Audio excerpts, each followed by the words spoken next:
Our world continues to change and push us in ways we have not been challenged before. On this show, we talk about these challenges, how to be aware of them, face them, and overcome them in your life. This is David Waldas, creator of the Aligned Living System. And I'm Nick Musica, Aligned Living Coach. Welcome to the Aligned Living System podcast.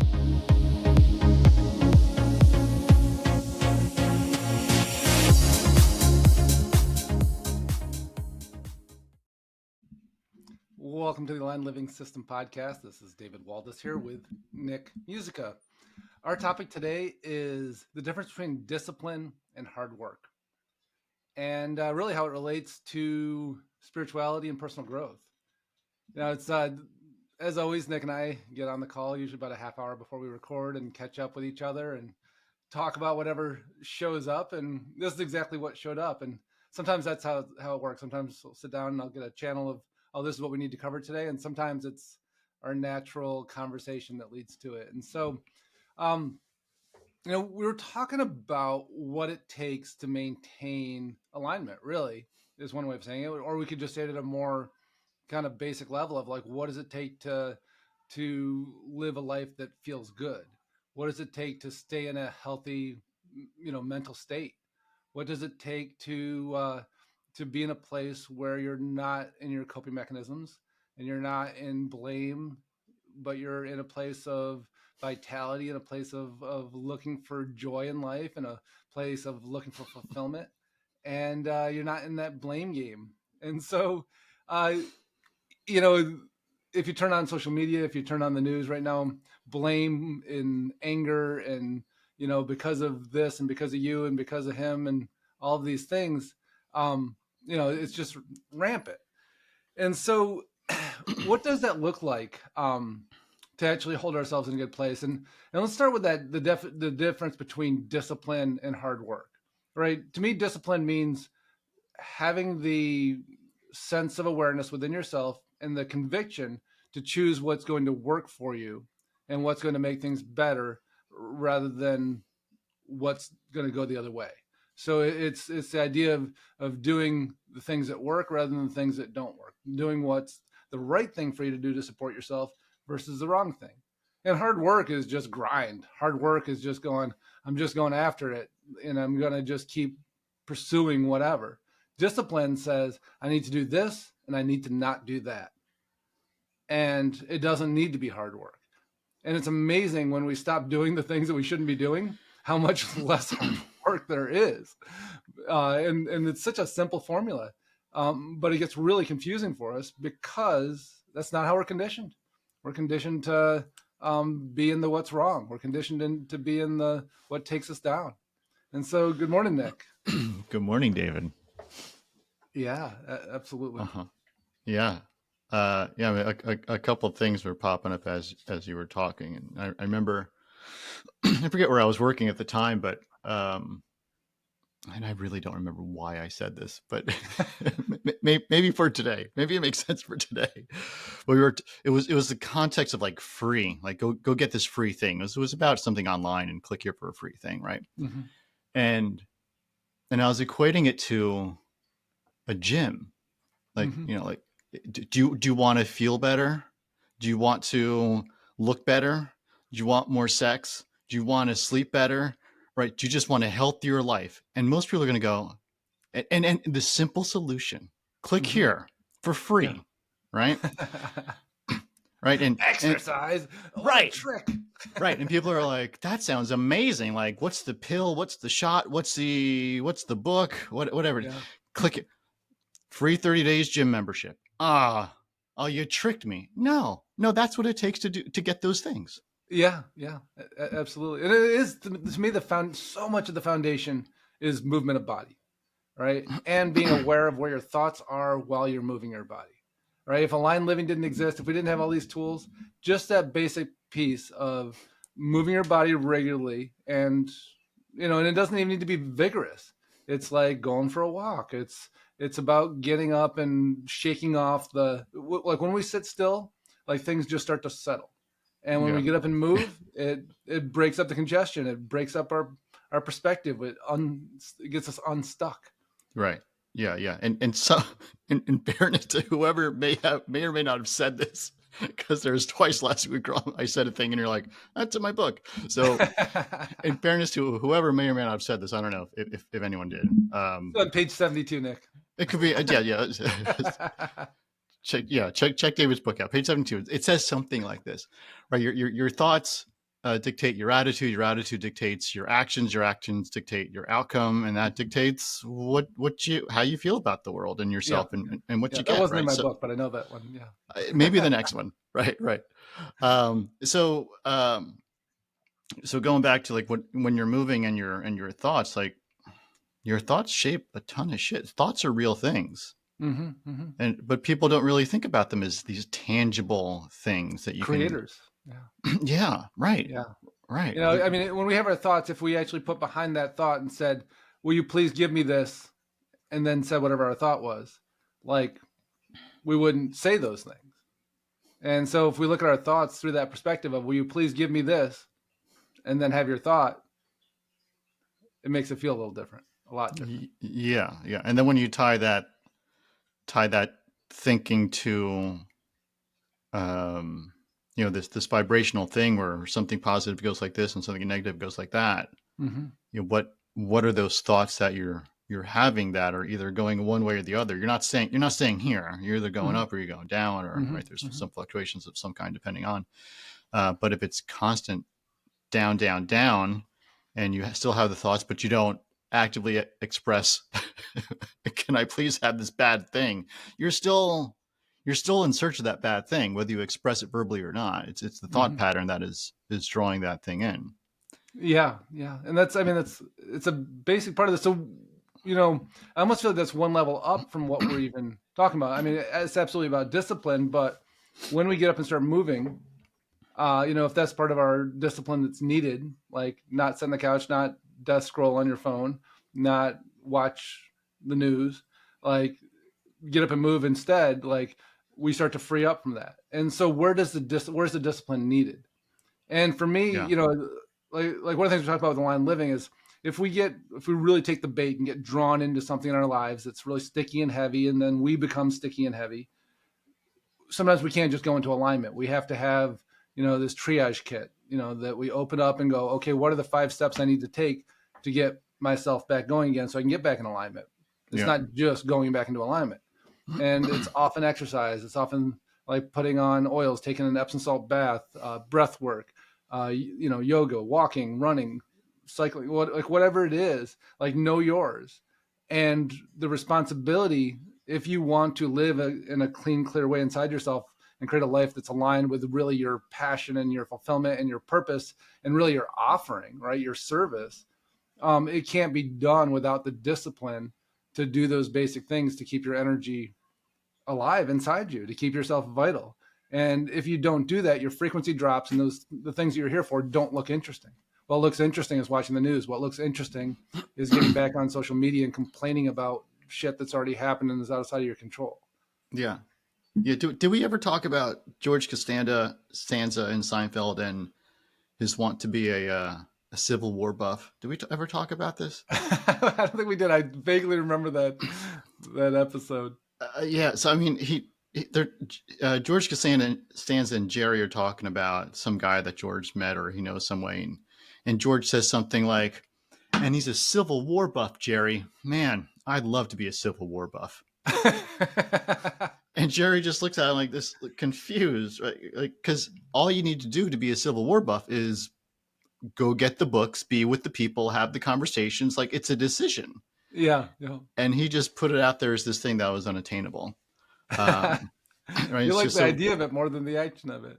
Yeah. Right. Which a lot of people like the idea of, and it's largely, I think, inflated, but like the idea of the person in their feed in the last video they saw talking about the thing they have or that they're selling or whatever it is. And a lot of it's probably garbage is my guess.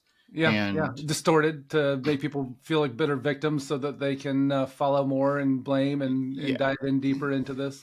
I mean, how much stuff out there about narcissists and, all the things that are out there where they've taken terms and taken the basics of it and then just blown it up and applied it to like 60% of the population, and there's narcissistic traits, and then there's narcissists. There's, what are the other ones that they have? And it changes. Like for a long time, it was gaslighting. Like, anytime somebody says something to you that you don't like, it's gaslighting. Anytime, like, versus the idea, like, well, there's real gaslighting. There's things that people do to intentionally, even if it's unconsciously, trigger you.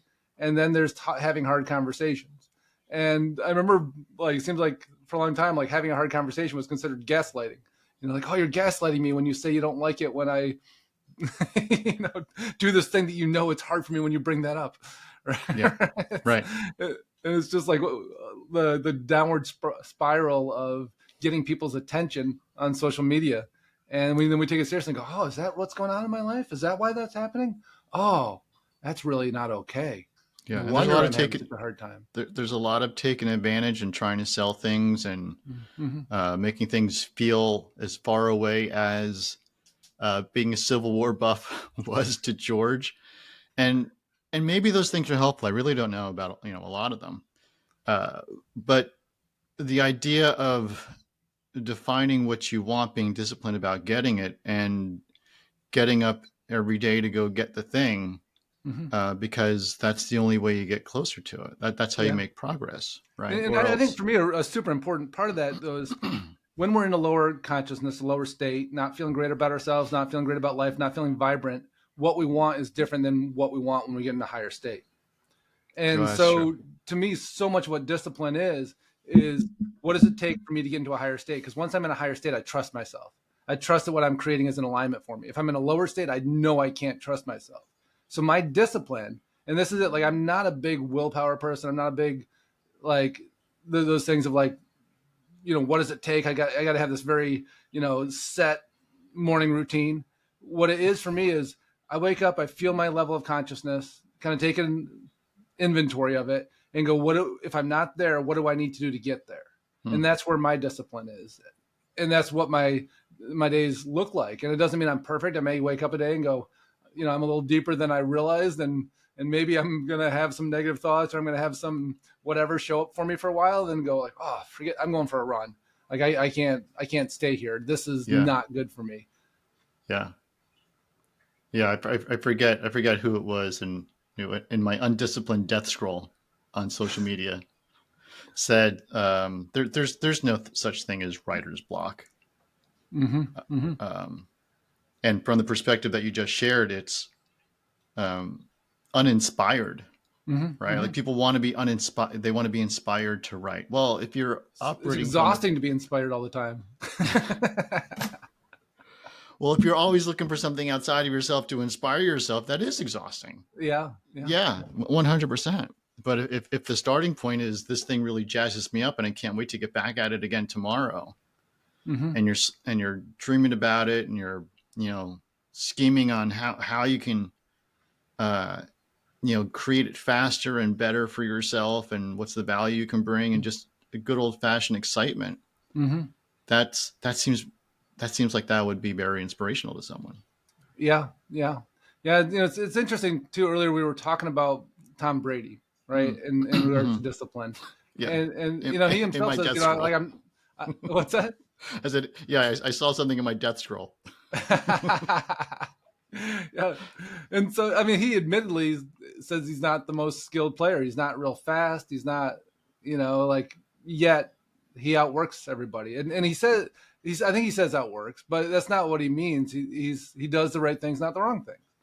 And, it's how he's had this massive success. I think of Peyton Manning in the same way too. Like, for those of you that don't know, he was a quarterback for the Colts for a long time, and then went over to the Broncos and played for years and years. And he was super slow, way slow. And like when you look at the skill set, by far not the most skilled quarterback, but disciplined. He did the right things, not the wrong things. In fact, I find him kind of boring to watch for that. And maybe that's part of the reason is like we want to see somebody who's more dynamic and, maybe less effective. But it sure is exciting to watch him because you don't know what the hell is going to happen versus somebody that's just going to go in and execute and do what they know works and do the things that work and not do the things that don't work. Take the sack instead of throwing the ball wildly down the field, hoping that it's going to work out. Like, Yeah. just like, what does it take to do what's right? And it's funny. Like, people judge them for being like, it's so funny. Like, I can't believe that they're so successful because they're not even very good. I'm like, that's amazing, right? Like, the fact that somebody can have that limited of a skill compared to other people at that level and be the best, the most effective at that level, like, that's amazing. Instead we judge it and go, that's bullshit, they're not even that good, this other player's way better. I thought you're going to talk about how amazing, unbelievably amazing it took balls for someone to go, that guy sucks, as he said from the couch with a beer in his hand. Yeah, while the other guy's accepting the Super Bowl trophy. Yeah. I mean, for sure. But it's such a funny thing. Like, how often do we judge people who are successful with lesser skill sets than the people that they're beating, or more successful than, with greater skill sets, and that's discipline. Yeah, and that's 100% what it is. We at a couple jobs ago, I was responsible for the SEO traffic, and it kept on going up and up and up. We got a really good result, and somewhere in the conversation, people are like, how did that happen? Like, how do we go from here to there? Mm-hmm. And in fairness to whoever may have said it, could have been me, could have been someone else. It was really about doing the right things consistently. I mean, that was right. And it was almost a joke at some point, where it's funny what can happen when you just do the right things consistently. Yeah. Right. Yeah, absolutely. And not the wrong thing. And if we do the right things and the wrong things, it doesn't matter. Like, it undoes it. And so if we look at discipline through that lens, now we have a framework, and now it's not about hard work. In fact, it's about a lot easier. Yeah. And a lot fewer things to do. Yeah. Yeah. And there needs to be a certain amount of appreciation or joy or whatever it is in the process to get the result that you're looking for. I mean, I'm a process centric person, not a set the goal and work towards that goal, because a lot of goals are just sort of made up. Like, to be better than where I am today, and then apply a number to it. Well, how much better? Twice as good? 3 times as good? Or like, I don't know. But I know if I put the time in every day to do something well enough, as much as I have to give that day, and the time that I have in which I have to give it in, then I know I'll be in a better place tomorrow. And then if I do that 5 days in a row, then my Friday looks very different than my past Friday. Right? I'm just in a different place. You do the right things consistently. Absolutely. And for me, like, when we set goals, like, we do it, but we recognize we're not really setting a goal that we necessarily have to obtain. We go, this feels like this is the right thing. And we set the trajectory and we start towards it. Yeah. And then as we get down that path, at a certain point, we make a discovery and go, oh, I'm on this path to learn this about myself, or to realize I don't want this, or I do want this. And then we go, okay, let me not just keep walking towards that goal because I set it. Like, I set that goal for a very specific reason, which was to follow the trajectory towards that goal and get clear. And either it's my end goal, or I'm going there to learn something along the way, set a new goal and a new trajectory, start on that trajectory, and then find out, is that really, do I need to complete this, or is there something else? And you need the discipline again to go, am I just getting overwhelmed by this and I'm backing off and trying to set a new goal to distract myself? Yeah. Or have I made a real clear growth and realization along the way that something else is what I need? Yeah. And that piece around goals, like, so often I've seen clients, come in where they've worked with somebody that's like follow through, get the goal created. Like, well, what happens when you realize along the way and you grow so much that you realize you don't want that goal? Like, how it's so interesting to me when people feel like they still need to obtain it, even though they've gotten really clear that they don't want it anymore. Yeah, but because that's commitment. That's what it looks like to be, determined. Yeah. Right. And but it also takes, I agree with everything you said. And it also takes the awareness to know the difference. Absolutely. Or else you just hunker down into that, whatever, that next shiny object. Yeah. Well, right. Right. Mhm. Or either it's shiny object syndrome or it's rigid obtain the goal no matter what syndrome. Yeah, yeah. And neither one And of those is they both suck. They're yeah, both terrible. absolutely. And they also don't happen from an inspired place. Either No. one of those, right? Those are, and so again, all of this is what do I need to do to get myself into a higher state of consciousness, where I'm not stuck and I'm not churning in the place where there are no answers. There's just more problems. Yeah. Um, and that's to me, I've said it over and over again. Like the only thing with the aligned living work that's about determination and and really about discipline, you could even say, is if I'm not in my alignment, what do I need to do to get into alignment? And then once we're there, now we can flow with things because we're in a place where we're aligned with ourselves and we have the energy to do it and the clarity to do it. And it's Yeah. it's very simple. Yeah. Oh, this okay. So there's nothing. Next thing I'm going to say definitely came from a book. I'm reading it right now. I'm currently listening to it. Yeah. The Gap and the Gain. Uh, God, I forget the name of the author though. Benjamin something. Um, and Ben in Hardy. it, yeah, thank you. And Yeah. in it, I mean, it's there's a bunch of good stuff. And the one thing that is really easy for me to remember is they're talking about how to be uh, on task for for obtaining what you want to obtain. Mm-hmm, mm-hmm. And they're talking about a rowing team that sucked. They were Oh yeah. awful. Yeah. Right? Have you read this one or heard this one? Yeah. The English rowing team. Yeah, yeah, yeah. And Go ahead, they were Will. I mean, there's other terrible. people listening, so it's not Okay. it's Yeah, not they just were. my own conversation. Yeah, right. I forgot we're recording. Hopefully, there's other people listening. We're not just. Oh, never mind. That David already heard this one. Yeah. Okay. Next thing. So he's talking about the English rowing team, and they stunk, and they decided they don't want to stink. They want to do way better. They want to go for the gold or whatever it is. Yeah. And so they came up with one guiding principle um, about how to do that. And the guiding principle was with every decision they made up into that event, they asked themselves, is this going to get me closer? Will this help the boat row faster? Does this make the boat go faster? Yeah. Thank you. Yeah. Or not. And so Yeah. do I go to the party? Will it make the boat go faster? Do I eat the McDonald's, who's more than welcome to be a sponsor still? Will the boat go faster? Whatever it is, will the boat go faster? And it was a simple pass fail. And because they all shared this goal and they needed something simple to align each other. Yeah.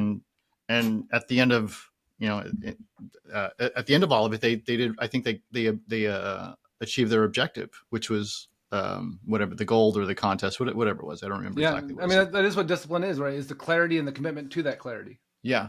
Right. Yeah. And you need both. Like you can't have discipline without clarity, and you can't have discipline without a commitment to that clarity. Yeah. It's a funny, alcohol is a funny thing, like a daily thing that is just funny in social context, which I think is a lovely use case here. It's just like you go out to drink or eat with a bunch of folks and you decide not to have alcohol. And it's almost like, oh, are you feeling okay? Are you under the weather? You don't want to drink?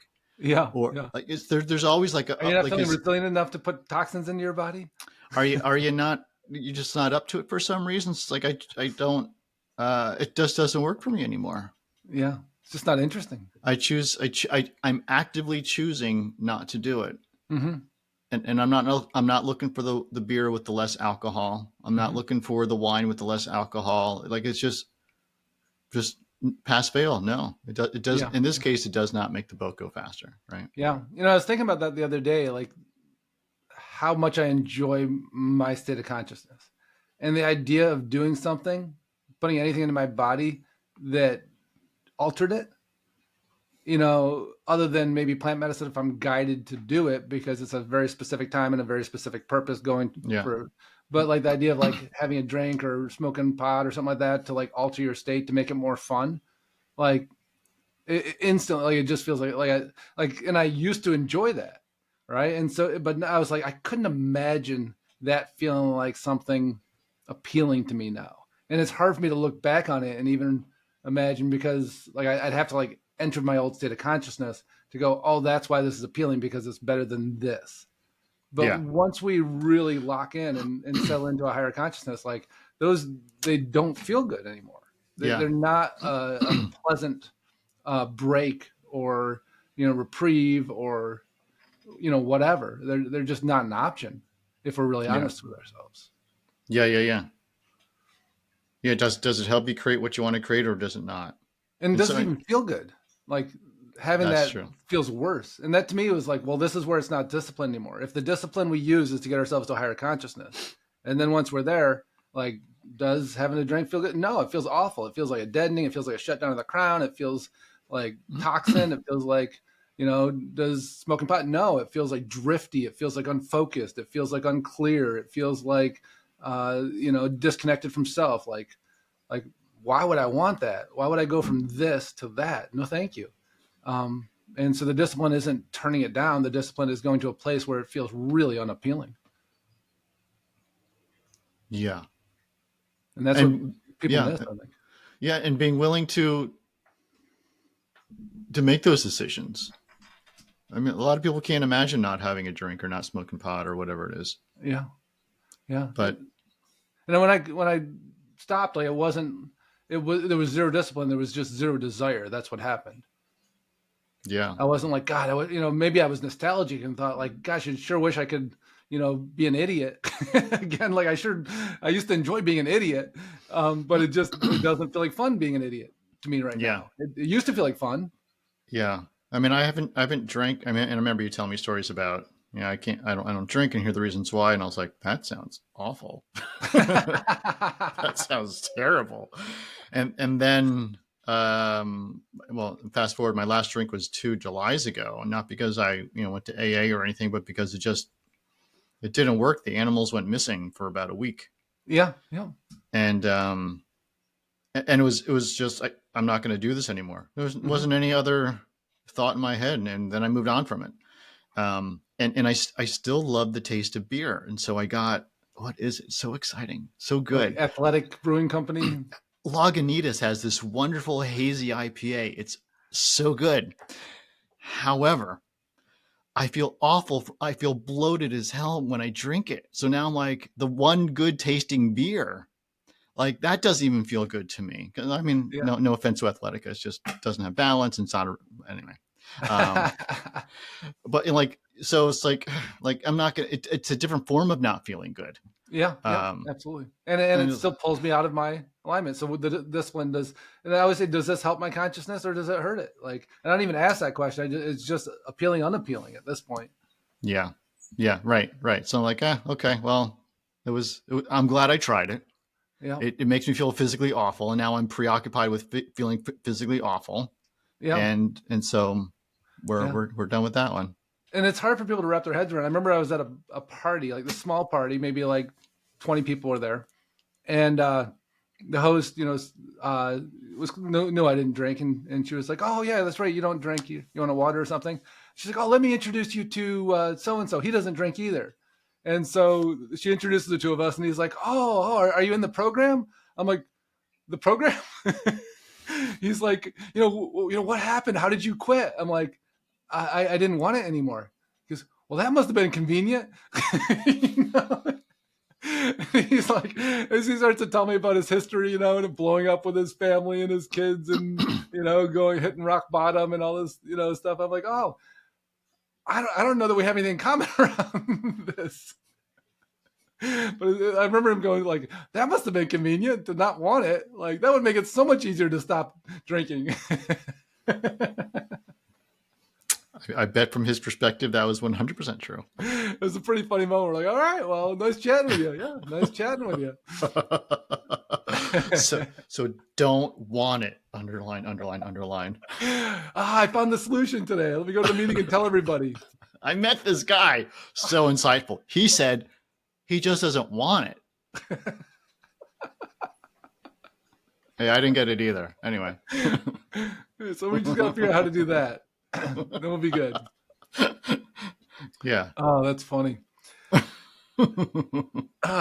So yeah, that I think that just that piece of where is the discipline and the difference between discipline and hard work like they're not even close to the same thing in my mind.